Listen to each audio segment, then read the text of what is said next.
জামাতের যে চরম ভুলগুলা সেটা হচ্ছে যে ৭১-এর ভুল, যেটা অতীতেও প্রায়শ্চিত্ত করছে। আর সামনের যে দিনগুলো আসছে এই ৭১-এর জন্য সারা জীবন ভরাই প্রায়শ্চিত্ত করতে হবে। দ্বিতীয় নাম্বার হচ্ছে জিয়াউর রহমান যখন দল গঠন করলেন তখন কিন্তু জামাত ইসলামকে সাথে নিলেন। জামাত ইসলাম যেতে বাধ্য। ৭৫-এর আগ মুহূর্ত তারা কিন্তু রাজনীতি করতে পারতো না বাংলাদেশে। যেই বঙ্গবন্ধু হত্যা হলো বা বঙ্গবন্ধু দুনিয়া থেকে চলে গেল, সেই মানে একটু রাজনীতি করার একটু সুযোগ পেল। এর পূর্ব পর্যন্ত কিন্তু রাজনীতি করার কোনো সুযোগ ছিল না, নিষিদ্ধ করা হয়েছিল।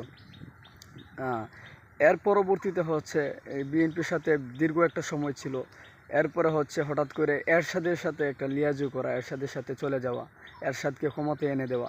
এর আগে তো বিএনপিকে ক্ষমতায় এনে দিয়েছে, বা মানে হচ্ছে জামাতের একটা শক্তি আছে, সেটা হচ্ছে তারা একটা দলকে ক্ষমতায় এনে দিতে পারে কিন্তু ক্ষমতা আসতে বসতে পারে না। কিন্তু সেই জায়গাটা থেকে একজনকে ক্ষমতা এনে দেওয়ার পর যাদেরকে ক্ষমতায় এনে দেয় তারাই আবার তাদেরকে অত্যাচার করে। মানে পুরো সিস্টেমটা এরকম। এর পরবর্তীতে আপনারা দেখছেন যে ৯৬-এর ঘটনা। এর পূর্ব পর্যন্ত কিন্তু আওয়ামী লীগের অস্তিত্ব ছিল না। ৭৫-এর পরবর্তী সময় ৯৬-এর পূর্ব মুহূর্ত সময় পর্যন্ত বলতে গেলে আওয়ামী লীগের কোনো অস্তিত্বই ছিল না।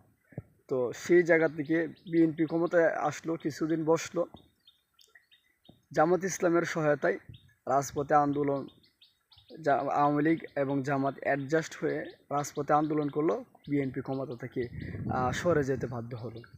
তো সেই জায়গা থেকে মানে এই যে আওয়ামী লীগ জামাত ইসলামের এ টু জেড জেনে যাওয়া, বিএনপি জামাত শিবিরের এ টু জেড জেনে যাওয়া, তাদের কী আছে, কেমনি কী করে হ্যান্ডেলিং সেটা জেনে যাওয়া। এরশাদ অর্থাৎ জাতীয় পার্টি তারাও কিন্তু জামাত ইসলাম সম্পর্কে অনেক কিছু জেনে গিয়েছে।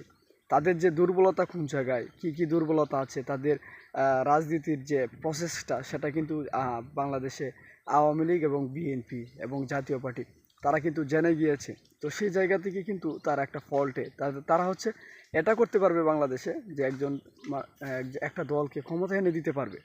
বাকি তারা যে ক্ষমতায় বসবে সেই সুযোগটুকু কিন্তু তাদের নাই, এবং নাই তো নাই। এবং হচ্ছে তারা যতদিন পর্যন্ত রাজনীতি করে যাবে তারা কিন্তু একটা মানে হচ্ছে এই প্রায়শ্চিত্ত বলতে গেলে, প্রায়শ্চিত্ত বলবো না, তারা কিন্তু একটা টর্চারের ভিতর দিয়েই যাবে।